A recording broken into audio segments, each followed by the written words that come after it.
We're down here today in Abbeville, South Carolina, with the home of the Scalded Dog Rambler and our 2022 World Champ, Tim Hall, and his dad, Mr. George Hall, crew chief of the Scalded Dog. And thank you for letting us be in here today. We really appreciate it. Glad y'all came. Well, Tim, 2022 was your crowning moment, but you've been having a long history in racing. I think that all started with Mr. George, didn't it? Taking him to the racetrack, didn't you, Mr. George? Yeah, he grew up at the racetrack. We always fooling with some kind of race car with somebody, and he just got into it and couldn't get out of it. When was he first introduced to drag racing, and when did he go to his first race? Well, I don't know. I've got a picture of him sitting on the front fender of my car in 1969 when he'd have been 2.5, 3 years old. So he's been going all his life, basically. Kind of got that itch started early on, didn't you, Tim? Yeah, I think he tried to keep me from doing it for a while there when I was in high school, and I built my own first car, and we hot rodded a little bit, and I took it to the drag strip, and it wasn't very fast, but we had a lot of fun doing it. But he didn't. I don't think he really wanted me to do it. I think he thought I'd be better off to spend my money other ways, and I may have been. But we've had a lot of fun doing it, and got a lot of enjoyment. And as later on, it got to be where it was a family thing. With us going to drag week and him and Tony going with us, and we've had a lot of memories we made through drag racing that we wouldn't have maybe made if we hadn't. So now, in those early years, did you seek advice from your dad? Your dad, a longtime GM mechanic and worked in the GM dealerships. Did you seek advice from him in doing a lot of your racing and a lot of building the cars when you first got started? Oh yeah, he knew everything. Everybody around here said he was the best mechanic that ever was, and if I was half as good as he was, I would be pretty good. So, of course, I had to ask him. I didn't know back then. I didn't know all that stuff. I read Hot Rod and. There wasn't no online. You couldn't watch videos and figure out how to do stuff. So the only way you could do it was read books or talk to him, So, yeah, I asked him, and he helped me when I asked, But. And moving on toward that, talking about drag week. Now, what kind of vehicle did y'all put together for drag week? Well, it was a 47 International pickup, and the backstory is I was overseas. I was in Bagram, Afghanistan, and I was, when I wasn't working, you worked a shift and then you was off, basically, and you had a lot of free time on your hands. So when I wasn't, I was online looking at different things. I saw the drag week coverage, and I got to thinking, that'd be cool to do. Matter of fact, I made kind of like a bucket list while I was there of things that we could do together while we were able, while we were still able. You say that thinking he's old and he'll go and then I'll be by myself, but it could have been the other way around. Especially when you're more, you never know. You don't know if you'll be. I could have been gone. He'd had to do it by himself, just as easy. But anyway, I made the list of wanting to do drag week and Bonneville and SEMA show and PRI and all these cool things. And so as soon as I got back, I said, we got to build something old. It's got to be 48 and older by the rules. And so we went out to his junkyard, which is down in the woods there, and we started looking at what was down there that was 48 or older and fairly light, and the only thing he had was that truck, and it was a rust bucket, and we built it. So y'all pulled it out of the woods, literally? Literally out of the woods with pine needles completely covering it almost, and built it in, 6 months, 5 months? Yeah. And then went to drag week in Oklahoma that year, Tulsa. And won it first time. Well, Mr. George, and you went on to win 2 more times in drag week with the same vehicle, correct? Yep. Yeah, we won 14, 16, and 18. We couldn't win 2 years in a row. We skipped a year every time. But, so y'all stayed on the even number of years. Yeah. We were going to go back in 19, and I had a hurricane, got activated for hurricane duty, missed a race with the Southeast Gassers because of that. And couldn't go to drag week, and then 20, of course, all that happened with the pandemic, and we just haven't made it back since. I've sold the truck since then, so if we go back, it'll probably be with that. Yeah. So That's what we'd like. Well, I know Tony's an important part of your crew. I mean, he's always right there at the rear tire, and Mr. George is always at the other rear tire after he puts you in the beams They there. film the tire. That's how we tune. We can't have electronics. You can't have a race pack or anything like Right. that. So all we can do is film the tire, what the tire's doing, what the rear end's doing as far as separating from the body or moving up into the body. That helps us decide what we're going to do with the shocks or tire pressure or whatever the setup to make it hook. So And for our people watching that don't know, how long have you been racing with the Southeast Gassers? I started in 18, so 2018 was my first year. We had a big learning curve. I've never drove a stick race car. Everything I'd ever raced was automatic. And I thought, I really didn't, I underestimated how difficult it would be to transition from the automatic. And, well, part of it was automatic, part of it was no electronics, no two-step to hold the RPM where you want it, because we always had that in bracket racing. So having to hold the throttle where you want it at 8,500 RPM while you stage or 9,000 RPM while you stage is very unnerving when you're used to stomping it to the floor and, 4,500 or whatever Right. you got the chip set at. So it was all a learning curve. And I did okay the first year. By the last race, we got to the final against Todd Oden, and he beat me by inches, literally inches. It was a real close race.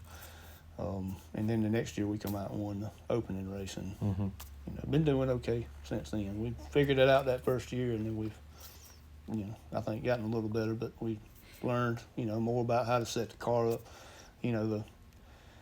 As you see on some of the videos we've already, made, there's not a lot of super high dollar pieces in the motor or none of it. It's just figuring out how to make what pieces we do have work the best we can, so.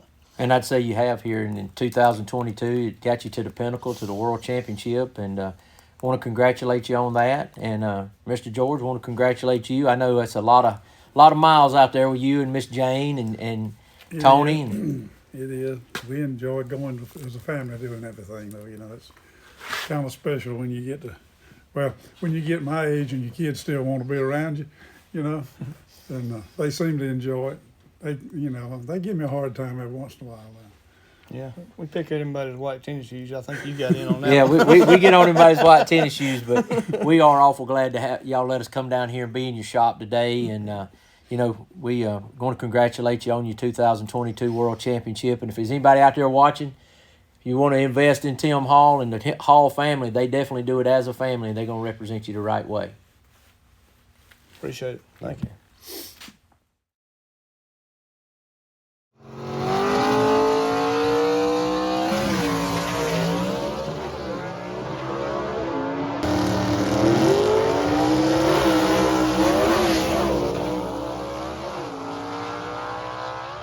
All right, back in here with Tim Hall, the 2022 Southeast Gasser World Champion. Tim, thanks for having us in your home today. Glad y'all could make it. I appreciate it. And, man, we see what a 2022 you had. I mean, 7 wins out of 9 races that we had competed in this year. We lost a couple to some unfortunate circumstances, but 7 wins out of 9. Tim, that is unheard of. That sets the record for the most wins in one season by anybody in the Southeast Gassers. I know that took a lot of hard work and a lot of teamwork. Yeah, it does take a lot of teamwork. Like I say, Daddy and Tony and my one of my friends, Bob, he helps us a lot with the car. It does. I mean, you got to stay on top of it. You don't just go show up at the racetrack. You got to work on it between races and do maintenance and figure out things that might go bad and fix them before they go bad. That's how you finish all the races. That and we saw a lot of that today as we went through the shop and saw a lot of the things that you and your dad do on a race by race basis to maintain that. And I know you're sitting here now with all your trophies, and then your the drag week that we talked about and chronicled a little earlier. And I'm seeing that you have never finished outside of the top 3 in points in Southeast Gassers. I think the first year I did. When I first started, I missed 2 races that year because of some military stuff, and I think I still finished 8th or something. So you've been in the top 10 every year, and even a year that you missed races. Mm-hmm. But the last, you 3rd place in 19, 3rd place in 20, 2nd place last year, and now you've reached the pinnacle in 2022. that constant, that consistency that you guys have shown over the time really is a tribute to that maintenance you talked about, the teamwork, with your family and the travel that is involved there is really remarkable. Yeah, we have a lot of fun doing it. Like I said, it's a family affair and friends, and we live to get through that month so we can go back racing. Well, the passion that you guys have in racing and how it's been such a grain of fabric in your life through all your life. Your dad having you at the racetrack in 1969 when you're just 2.5 years old. Now that you've come this far, what continues to drive Tim Hall? I'm just a real competitive person. If I went and I didn't feel like I had a chance to be competitive or have a chance to win the race, I probably would quit, but while we're doing well and having a good time and being able to create memories with my mom and dad and family, that's what drives me, is to be able to do that, be able to hang out with. I love all the people at the racetrack. I get to the racetrack and the first thing I do is go around talking to people, Yeah. I normally don't even run on Friday, that, and I spend all that time just talking to people. And that is something. I love people. I just love people. That is very true with you, Tim. You're a genuine person. You exude that throughout the pits as well as your family. You can tell your family means a lot to you because you respect the way you were raised and you live out the way that you were raised every day. I've seen that numerous times, and that's what draws people to you. Yeah. I try to do that. I mean, we all have those moments where we don't act like we ought to, but I do my best to try to live the way I was raised and, brought up in church, and try to, live by the golden rule and, teachings like that, that puts emphasis on treating other people well, like you want to be treated. So. That's what God commands of all of us. But Tim, I know to get through the drag weeks and the multiple trophies that you have here, that's a recognition of the success that you've had. I know there's got to be people behind you that has helped you along the way. And go ahead and give them credit right now and talk about the product sponsors, the friends and family, and how they have helped you over the years. Well, number one, I have to put my mom and dad up there. Ever since we've started Southeast Gasser racing, and even during drag week, they provided the fuel to get us to and from events. The racing fuel or whatever while we were racing, that was my responsibility. But they've always bought that fuel. And, drag week, the first year was in Tulsa, Oklahoma. So took a lot of fuel, gas to get there and back. And same way with all of our races, I think they average $3,000 or $4,000 a year just in gas. So, besides of being mom and dad, and what all else they do, the fuel helps me tremendously, because if I had to come out of pocket with that, I wouldn't be able to buy some of the parts that I need for the engine, make it go fast.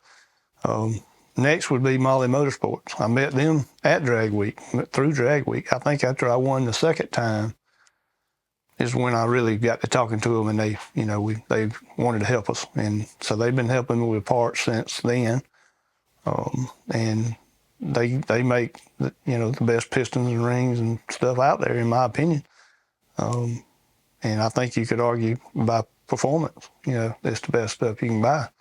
And they've helped me with that, and I really appreciate that. And then Tim Brown's a buddy of mine I went to school with. He runs a roofing company called Roofing Unlimited. He helps me, and he knows, it's probably not going to help him a lot, because where we race is so far away from his target area of doing roofing, but he still does, and he likes me, and he likes racing, he keeps up with it, and he wants to help. And so Barry Whitworth painted my car, and did it for me. We've been friends a long time, and I appreciate that. What he done there is beautiful. I think it's, one of the prettiest ones. Mark Newton, I couldn't do it without Mark. Mark does machine work. He lets me do some of it if I can do it, and then things he don't think I ought to do, he does himself, and he doesn't charge me. He helps me out, and we talk just about every day. If I got an idea and I think it might be a little crazy, I call him up, and we beat it back and forth and come to a decision about whether we ought to do it or not. And Troy Leitner provides my racing fuel. He's bought the racing fuel for the car. And Troy's a racer with us in the Southeast Gassers. He is, and I do his engines, and we're friends, and he helps me with fuel. you know, it's just a lot of people behind the scenes. Like I said, Bob, that is like a older brother that I never had. You know, he's from up north and he lives down here. Like a matter of fact, lives above my shop out here, you know, beside the house, and he helps me a lot. You know, and so many other people. You know, Riley Welch, she's always there. Doing the backup duties, and when she can't be because of school, then, you know, Gabriel's wife, Katie, helps me, and they're both great. Two of the sweetest ladies you'd ever meet, you know, and they help me a lot. And it's just so many people. I know I'm leaving people out, but I wish I could remember everything, you know, all at the same time. But it is a big effort, and a lot of people do help out. So. Well, the first thing I see is when we were at the shop where you keep the car at your father's shop, you know, the first thing I see is how you've taken a lot of the knowledge that you saw your dad put into race cars and the cars, and you guys are doing that together, and what a special time that must be. But I don't see the big high-end performance, I got a lot of money invested in this. I see you guys taking what you got, or what you might can find, or what you might find at a deal, and putting it in there. I mean, even the heads that you have aren't aluminum heads. You know, they're period correct stuff. Yeah, you know, I read the rules on that, and the iron head gets a weight break. You know, and not having so much offset on your rocker gets you a little weight break. And so I look for when I read the rules. You know, the old guy said it ain't what's in the rules, it's what's not in the rules. But it is what's in the rules, too. Those things give me about 90 pounds off on the weight just for buying the right pieces, you know. So, yeah, a lot of it's eBay stuff, racingjunk.com stuff, you know, that other people's, you know, they didn't want anymore. It works for me. But the ingenuity that you and your dad possess to make that combination work for you in C gas has really, like I said, 7 wins out of 9 races it speaks for itself. Yeah, it was a good year. It really was. I couldn't complain. We could have done some things different maybe, but I wouldn't go back and change it, you know. Sometimes those struggles in the road lead to better performance down the road. That's right. You learn lessons that you wouldn't have learned, you know. I got a little too aggressive at Kentucky on my RPM leaving the starting line, and it bit me, you know. And I learned, I should have learned not to do that again, but I turned around and did it again at Knoxville. But, you know, I thought I had the problem fixed, and it reared right back up and got me again. And then after that, I said, well, I'm not doing that no more. I'm going to race the racetrack and race the cars I'm racing against, and I only do what I got to do to get the win. That's what we're trying to do. And so, yeah, those lessons are learned. The hard lessons are ones you don't forget, you know. And Tim, talking about, you know, the wonderful family that you've had behind you, you know, there's got to be people that keep it going here for you at home for you. That's right. My wife she don't get to come to many of the races. She does like to go to Shadyside. She probably go to Orangeburg. Places she can go and get back the same day, you know. She don't mind doing that, but she don't like spending the night away from home. So, you know, when I'm off chasing my dreams, she's keeping this place running, you know, keeping up with our youngins and the animals and, you know, different things like that has to be done. So I appreciate her for that, you know, and my daughters, even though they don't get to come to many, they are always behind me and, you know, supporting me. So, yeah, the whole family dynamic, but especially that immediate family allows me to do it. So. There's no doubt you got to keep everything taken care of at home, so when you get back, and that's a big part of it, allowing you to chase your dream. And to really be right there alongside you, even though she might not physically be there, or they might not physically be there, they're there with you. That's right. And, you know, one of the dreams that I've always had was, since a little boy, is pro stock. I'd love one day down the road to drive an NHRA pro stock car. I don't know if it'll ever work out, but I'll try as hard as I can to get as good as I can at this. And maybe somebody one day will see, you know, something in me and give me a shot. You don't never know. But. Well, looking forward, you know, talking about the future, looking into 2023, what is your plans, your goals, your ambitions for 2023 in the Southeast Gassers? I want to try to be the first one to repeat. Nobody's ever done that, and that's what I want to try to do. Rick Varner's going to try to do the same thing, and he's super stock. So if we both got down to the last race, you know, he might beat me to it. Maybe I can clinch it next last race and be the first. I don't know. We'll just have to wait and see. But that's the goal, to try to be the first one to clinch. And then down the road from that, I'd like to eventually build a car, A-gas car. They're the kings of the sport, and who wouldn't want to compete in that category? Well, SEGA is a pretty tough competition. You got Billy Wilson out there, Todd Oden, and a lot of the big hitters. So your accomplishment is no small feat. Any new combinations, anything that you can talk about that you're going to put into the car this year? I don't want to give away all your secrets, I know, but I'm doing a new short block. Hope to have it in and running for the first race. Should be a little better. If nothing else, maybe even more reliable. Where you don't have to do much to it. The one in there was reliable this year, but it should be even more reliable. It's got a little better. It's got an aftermarket block and better crankshaft, and just better parts. So I don't know, it'll be a lot faster, but hopefully it'll be a little faster too. That's why we do it. That's why we keep building more engines to try to build a faster one than the last one. But that's about it. As far as the combination on the car is just that new short block.